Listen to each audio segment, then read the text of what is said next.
6월 20일입니다. 일요일 저녁 7시 20분 지나고 있습니다. 제가 운영하는 태권도장 바로 주변에 동네 골목에 나와 있습니다. 동네 골목에 재밌는 곳이 많이 있어요. 여기는 이제 김동리 선생 문학기념비가 있는 곳이고요. 이쪽 골목길로 한 80m만 가면 김동리 선생 생가가 보존이 되어 있기도 합니다. 김동리 선생은 혹시 김평우 변호사라고 아시는지 모르겠습니다. 김평우 변호사의 부친이 됩니다. 대표적인 문학 작품이 무녀도의 배경이 되는 곳이 예기소, 지금 이쪽 방향으로 눈에 보이는데요. 차로 한 5분 거리 금장대가 있는 곳이기도 하고요. 김동리 선생은 항일 문학가였습니다. 일본에 항적하는, 그리고 반공 문학가로 일컬어집니다. 그 반대편에 서서 공산당 의용문학가의 대표적인 사람이 한설야라고 하는 사람입니다. 한설야는 북한 노동당을 찬양하는 문학 작품을 내놓고 글을 쓰고 한 시대를 잘 풍미하다가 나중에는 터집이 잡혀가지고 자기 자식들로부터도 비판을 받는 인민재판을 당하는 수모를 겪고 아주 박살이 나버린 그런 인생 말미에 비참한 마감을 한 그런 문학가입니다. 한설야 같은 사람, 지금 현재 문학가 누가 있느냐라고 들라고 한다면 조정래 같은 사람이 되겠죠. 조정래 씨가 저지르고 사악한 것은 북한으로 차라리 넘어가지도 않고 이곳에 남아가지고 자유체제를 누리고 부와 명예까지 한껏 누리면서 문학작품이라고 하는 툴로서 사람들을 혼란시키고 역사관을 오염시키고 그런 사람이기 때문에 제가 그 사람을 사악한 사람이라고 저는 분류를 합니다만은,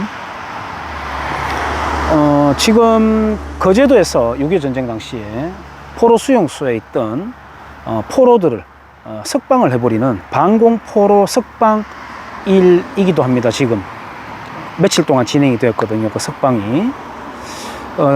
기록들을 잘 보면은 미국 국무부가 이승만이라고 하는 사람을 정말 만나가지고 질리도록 식급을 했겠구나, 이런 생각을 하게 합니다. 미국이라고 한 나라는 강대국이면서 영토에 대한 야욕이 없는 유일한 나라입니다. 유일한 강대국이에요.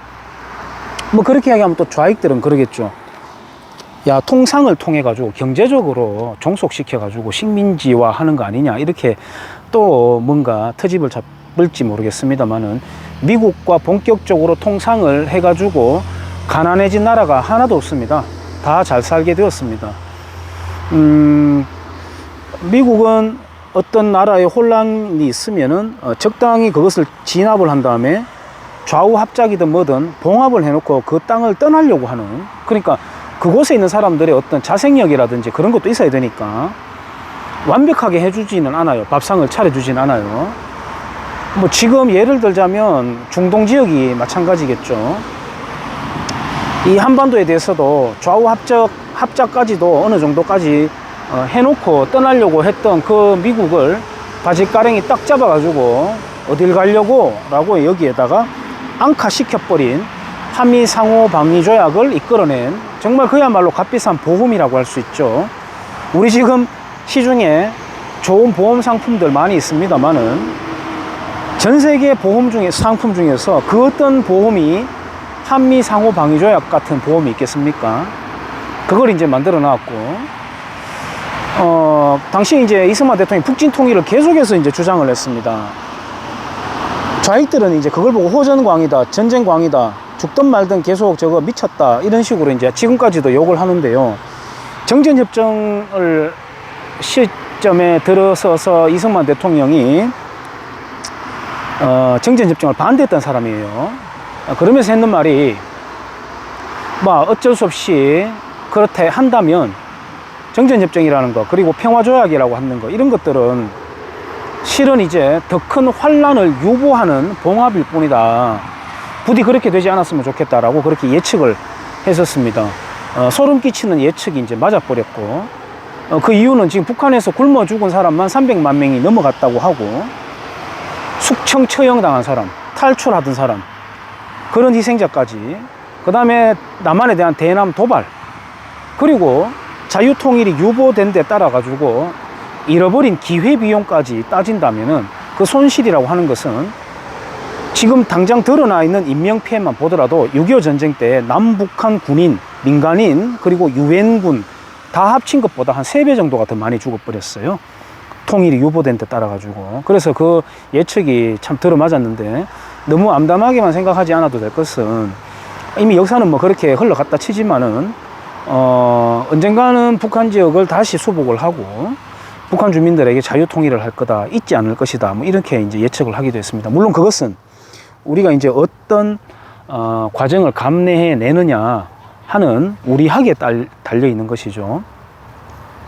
그래서 지금 연방제라는 말이 이제 계속 나오고 있는데, 그게 이제 원래 문재인 씨의 인생의 미션입니다.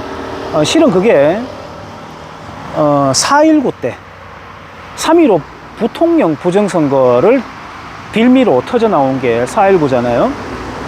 근데 이제 그 혼란기를 틈타 가지고 김일성이가 60년도에 남북 연방제를 하면 어떨까라고 이제 제안을 했습니다. 그러니까 갑자기 4.19 데모 구호가 바뀌어버려요. 이승만 하야하라, 오라 남으로, 가자 북으로, 이렇게 구호가 바뀌어버려요. 그리고 느닷없이 정확하게 직각으로 박힌, 최루탄이 박힌 김주열의 시체가 떠오르고 사람들을 더욱더 이제 격동시키게 되는 것이죠. 저는 4.19를 굉장히 미심쩍게 바라보고 있습니다. 4.19가 자유민주 제도의 투표, 그리고 권력의 어떤 이양이죠. 그거에 대한 분노한 사건이라고 한다면, 여기 경주 동국대학교 경주 캠퍼스만 하더라도 4.19가 되면은 애들 데리고 기념 등반 대회를 하고 그러거든요. 그러면 왜 드루킹에 대해서 데모하지 않나요? 가짜인 겁니다. 저는 대한민국의 민주화라고 하는 이름을 띠고 벌였던 데모들은 모조리 저는 가짜라고 생각하는 사람입니다. 외형적으로는 그래, 그런 결과를 만들어냈지라고 하겠지만은 그 속에 파고든 코어들에 대해서는 제가 가짜라고 표현을 하는 거예요. 재헌국회가 재헌국회를 구성하기 위한 선거를 50선거, 1948년 5월 10일 선거를 방해 책동하기 위해 가지고 제주 남로당이 일으킨 제주 폭동. 이제 물론 그것은 이제 그걸 두고 이제 문재인 씨는 폭도들에 대해서는 먼저 꿈꾸었던 사람들이라 하고, 그걸 제압하고 진압을 잘 했던, 물론 거기에 필요 이상의 희생이 있기도 했습니다. 불가악이라고 할 수 있겠죠. 먼저 시작한 사람을 일단은 원인을 피의자지 않습니까? 피의자. 그 남로당 폭도들을 먼저 꿈꾼 자들이라고 하고, 진압한 군인과 경찰들을 국가폭력이라고, 국가폭력의 탄압이라고 이야기를 하는 사람입니다. 그리고 폭도들에 대해서 보상을 해주는 그런 사람이 지금 대통령이 되었고, 아래 단계에서는 민주노총과 전교조가 물들이고 있고, 지방자치조례안이 지금 만들어지려고 하고 있고, 아래 위 상하로부터 대한민국이 지금 협공을 당하고 있는 상황입니다.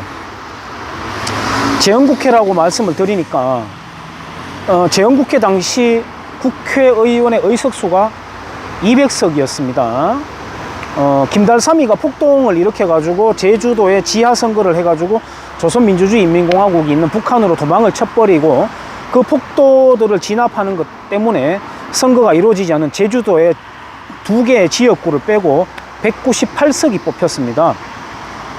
그래서 48년 5월 20일이죠. 그때서부터 1950년 6월 10일까지 재헌국회가 이제 활동을 하게 되는데, 그때 남한에서 200석, 그러면 110석을 남겨놨던 거거든요. 총 310석을 한반도에서 이제 원래 구성하려고 했습니다. 행정구역으로 나눠가지고, 지역구로 나눠가지고. 그러니까 북한 지역은 110석이었던 겁니다. 그 110석의 미완의 숙제가 우리에게 이제 남겨져 있는 것이죠. 근데 북한 지역도 지금은 행정 단위를 쪼개 가지고 남한의 지역구와 비슷하게 만들어 놨습니다. 그러니까 다시 말씀드리자면 남북 연방제라는 것을 만들기 위해 가지고 계속해서 진행되어 왔던 겁니다. 그걸 이제 문재인 씨가 목전에 이제 목표 달성을 두고 있는 상황이에요. 우리 한국인들이 깨어나 가지고 그들의 실체를 알아채고 넘어가지 말아야 되는데, 지금 이 감기 바이러스 가지고 이렇게도 장난을 치는데도 정말 불상할이 많지.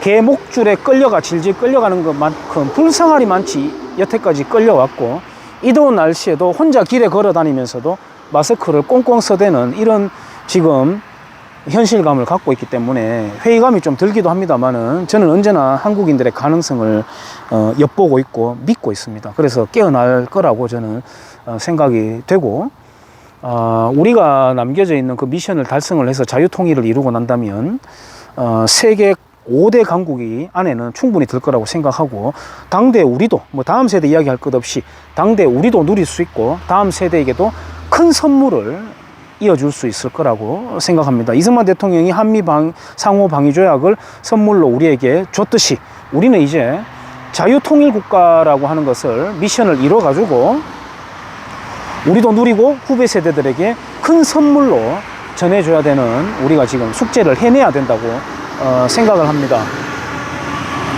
일요일 저녁 청량감을 주는 저녁 시간에 영상을 남겨봅니다. 다음 한 주도 안전하고 즐겁게 보내시기를 바랍니다. 감사합니다.